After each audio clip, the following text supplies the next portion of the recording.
कांग्रेस के झूठे बातों में आना है। जिस तरह से हिमाचल और कर्नाटक और केरला और छत्तीसगढ़ की पुरानी सरकारें थी कांग्रेस की, जहां पर उन्होंने खूब रेवड़ियां बांटने का काम किया था, खूब झूठे वादे किए थे, लेकिन अंत में क्या हुआ? आज हिमाचल प्रदेश की जो वित्तीय संकट है वो कांग्रेस की सरकार संभाल ही नहीं पा रही है। कर्नाटक के पास भी पैसे नहीं है जनता के विकास के लिए, उन्होंने ओपनली कह दिया है कि कोई भी व्यक्ति हमारे पास जन कल्याण के काम लेकर नहीं आए, विकास के काम लेकर नहीं आए, प्रदेश के पास पैसे नहीं है, वित्तीय संकट है। केरल में भी यही हुआ। तो जहां जहां कांग्रेस जाती है वहां वहां उन राज्यों के प्राकृतिक संसाधनों के दोहन के साथ साथ व्यक्तियों के हितों का भी दोहन करती है, या उनका मानसिक संतुलन बिगड़ गया। मैं तो न्यायाधीश से आग्रह करूंगा वो उनका इलाज करवा ले। आपने शब्द कहे हैं वो शब्द आप वापस ले। आप इलाज करा रहे, क्या कह रहे हैं आप इतने सीनियर व्यक्ति, आप इस तरह से बदतमीजी आपके अन्य भगत हैं जो बदतमीजी से बात करते हैं, बोलने से पहले शब्दों का ख्याल नहीं रखते हैं, लेकिन आपसे उम्मीद नहीं की जाती है। ये 1000 रुपए मिलेंगे हर महीने, इसलिए आम आदमी पार्टी को वोट देना। आपकी इस बात को समझ कर रहता हूँ। नेहा धवन जुड़ गई हैं, प्रवक्ता हैं बीजेपी का पक्ष। नेहा जी, पहला सवाल मैं आप ही से लेना चाहूंगा। विधानसभा चुनाव के मद्देनजर हरियाणा में अब सियासी अखाड़ा सज गया है, सभी पार्टियों की अपनी अपनी तैयारी है और जैसे जैसे वोटिंग की तारीख नजदीक आ रही है और ये जो लड़ाई है भीषण होती नजर आ रही है। देखिए शहबाज जी, लड़ाई तो मैं नहीं कहूंगी, लेकिन राजनीति है और सबसे बड़ी बात है कि चुनाव में विचारों का जो हमारा आपस में द्वंद है वो जरूर देखने को मिलता है। और हरियाणा की राजनीति में ऐसा विचारों का द्वंद हमेशा ही देखने को मिला है और बहुत ही रोचक इसलिए चुनाव हो जाते हैं। 2024 के इन चुनाव में निश्चित तौर पर भारतीय जनता पार्टी तीसरी बार सरकार बनाने जा रही है, ये मेरा आत्मविश्वास भी है और मेरा हरियाणा प्रदेश की जनता पर विश्वास भी है। और जनता को पिछले 10 वर्षों में जो भारतीय जनता पार्टी ने काम किए हैं उनके लिए, उनके जो है विकास के लिए काम किए हैं, उनके कल्याण के लिए जो काम किए हैं, वो भी हम पर पूरा जो है यकीन दिखाएंगी, ऐसा 100% मेरा यकीन है।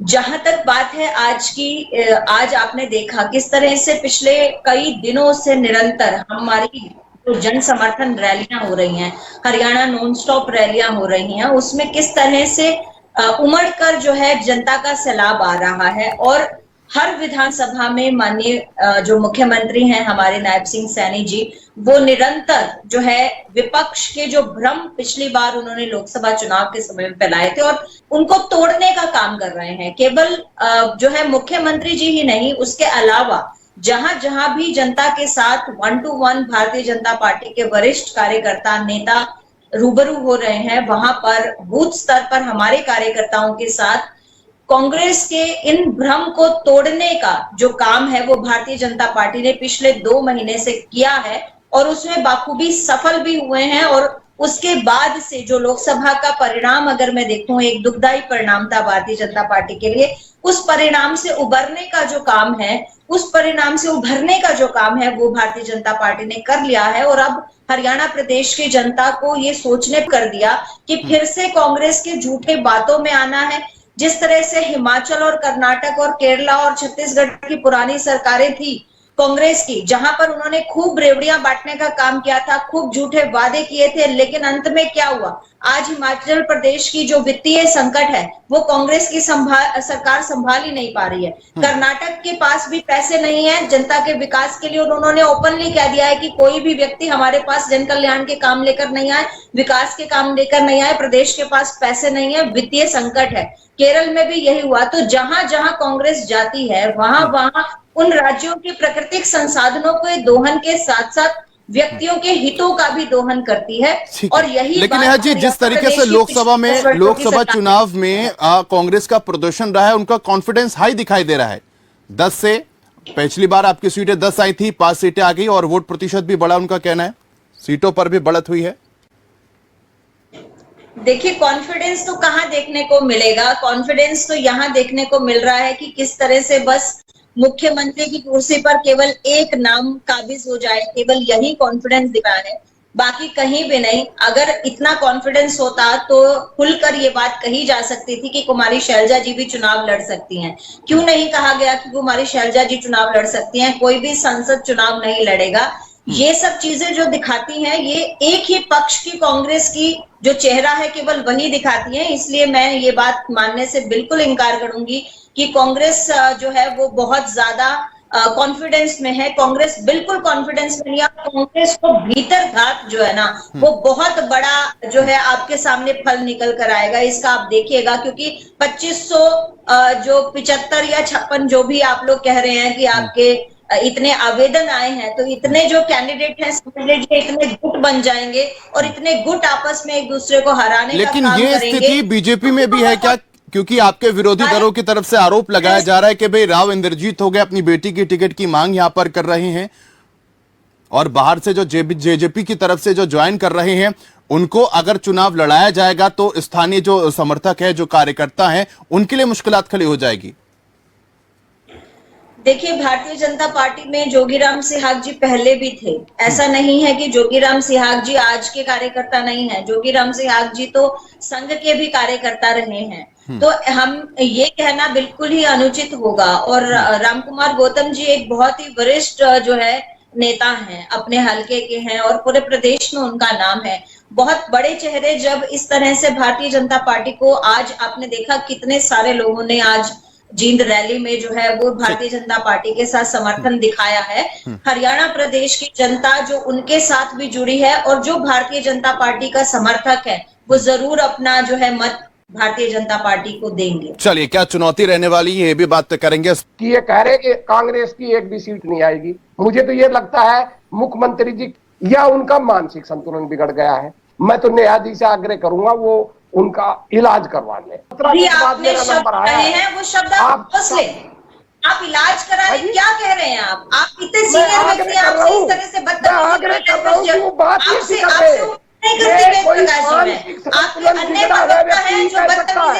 करते हैं, बोलने से पहले शब्दों का ख्याल नहीं रखते हैं, लेकिन आपसे उम्मीद नहीं की जाती है। ये क्या कह रहे हैं आप? ये बात की मुख्यमंत्री का इलाज कराइए। मैंने 2 शब्दों का प्रयोग किया। अब आप सुनो तो मैं बोलूं। ठीक है वेद प्रकाश जी, इन शब्दों का इस्तेमाल ना करें कि इलाज कराएं, ये ऐसे इस तरीके से नहीं सर। मैंने क्या 2 शब्दों का प्रयोग किया है सर? आप ध्यान से अगर मेरी बात सुनी होगी, सुन तो लीजिए मैडम, सुनिए तो सही।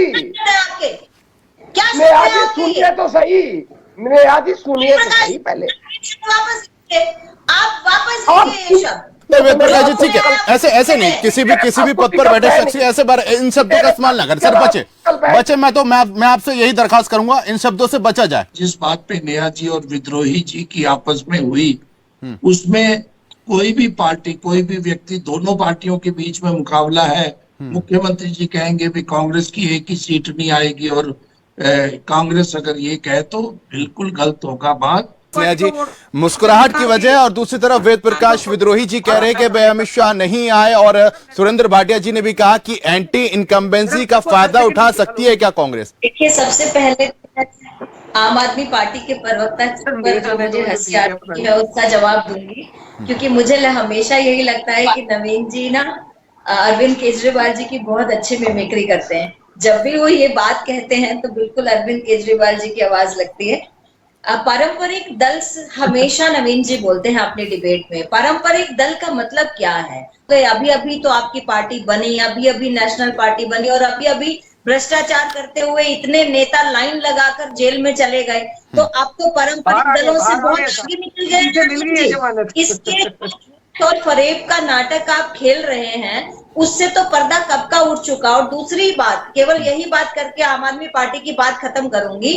आपकी पार्टी पूरी खाली हो गई है, बस वेट कर रहे हैं नवीन गौड़ जी कब पार्टी छोड़कर आएंगे। सभी प्रवक्ता छोड़कर चले गए, और कल तो जो है आदमपुर से जो चुनाव लड़े थे सतेंद्र जी, वो भी छोड़कर चले गए। आप लोगों को एक एक करके आपकी पूरी पार्टी खाली हो गई है। ना तो आपके जो सरगना है, ना तो आपके जो सबसे बड़े चेहरे हैं अरविंद केजरीवाल जी, वो आपको अब नसीहत देने वाले बचे हैं, ना कोई और बचा है। इसलिए झूठ का नाटक छोड़ दीजिए। दूसरी बात, वेद प्रकाश विद्रोही जी की मैं बहुत ही सम्मान के साथ एक बात कहना चाहूंगी।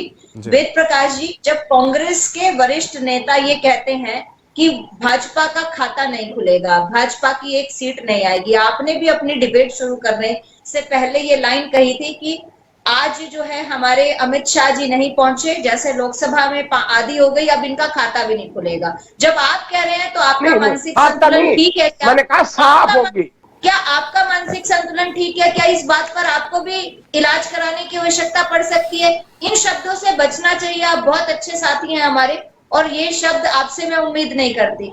और जहां तक बात है, अब तीसरी बात आपने क्या पूछी थी शहबाज जी? सुरेंद्र भाटिया जी ने कि इसका जो फायदा है एंटी इनकम्बेंसी का, 10 साल का फायदा कांग्रेस क्या उठा सकती है, और क्या जो तारीखों में ये बदलाव किया गया है, जो चैलेंज है, क्या इसमें चेंज जो किया गया है चैलेंज हो सकता है? कि हमारी मंशा के अंदर कोई भी फरेब नहीं था शहबाज जी। हमने एक तो बिश्नोई समाज की जो विषय था उसको समर्थन दिया था।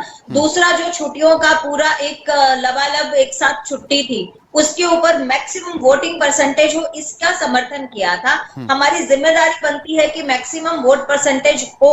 और जहां तक सुरेंद्र भाटिया जी ने कहा था कि 100% वोट परसेंटेज होगी या नहीं होगी, ऐसा मैं जो है वो प्रस्तावित कर सकती हूँ कि नहीं। लेकिन हाँ, सुरेंद्र भाटिया जी सरकार में होने के साथ साथ और एक वरिष्ठ जो हमारा संगठन है वो होने के साथ साथ हम ये जरूर सुनिश्चित कर सकते हैं कि हम मैक्सिमम इस बात का प्रचार प्रसार करें कि मैक्सिमम। ठीक है नेहा जी, लेकिन एक महत्वपूर्ण सवाल यह है कि कांग्रेस पर गुटबाजी का आरोप तो लगाया जाता है, लेकिन अब अगर हम अटेली सीट की बात करें, राव इंद्रजीत की बेटी की बात करें, आरती राव की बात करें, तो कहा जा रहा है कि स्थानीय जो कार्यकर्ता है, नेता है, उनमें नाराजगी है, थोड़ी बगावत हो सकती है अगर प्रचार जब सामने आती है, लिस्ट सामने आती है तो।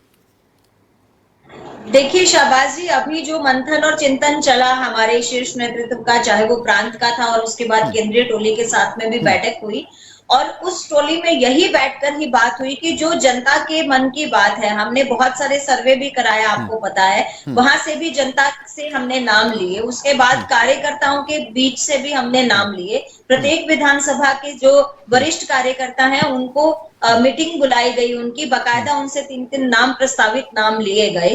तो इस तरह के सभी चीजें देखने के बाद ही जो लिस्ट में नाम निकल कर आएंगे। और मुझे लगता है कि भारतीय जनता पार्टी का कार्यकर्ता जो है पार्टी से नाराज नहीं होता है।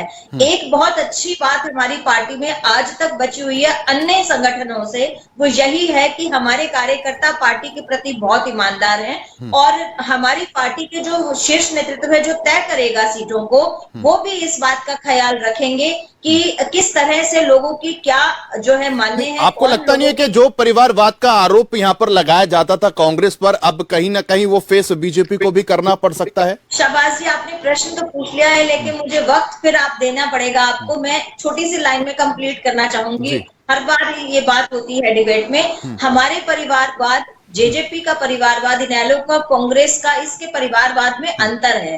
परिवारवाद में दो तरह की पार्टीज हैं, जो कि डायनेस्टी पॉलिटिक्स यानी कि जो परिवारवाद से डायरेक्टली आती है, यानी कि एक से ज्यादा सदस्य पॉलिटिक्स में होना, जैसे जेजेपी के हैं, जैसे इनेलो के हैं और कांग्रेस के भी हैं, परिवार के सारे सदस्य हैं। दूसरा है इनहेरिटेंस पॉलिटिक्स, यानी कि एक पीढ़ी से दूसरी पीढ़ी के पास जाना, एक पीढ़ी का हस्तक्षेप केवल इन्फ्लुएंस में रहता है, वो पार्टी में नहीं रहेंगे या वो किसी कुर्सी पर नहीं बैठेंगे या इलेक्ट नहीं करेंगे, मैं ये कहना चाहूंगी। लेकिन इस तरह की राजनीति में बीजेपी का परसेंटेज सबसे कम है, सबसे कम है। हरियाणा की जो पृष्ठभूमि है, राजनीतिक जो माहौल है यहाँ का, इस माहौल में इस तरह की राजनीति से बचा नहीं जा सकता है। लेकिन हमारी पॉलिटिक्स में ऐसी परसेंटेज जो डायनेस्टी पॉलिटिक्स से आती है या इनहेरिट पॉलिटिक्स से आती है, उसका परसेंटेज बहुत कम है। ओके मैम, बहुत शुक्रिया आप सभी का मेरे साथ इस चर्चा में जुड़ने के लिए।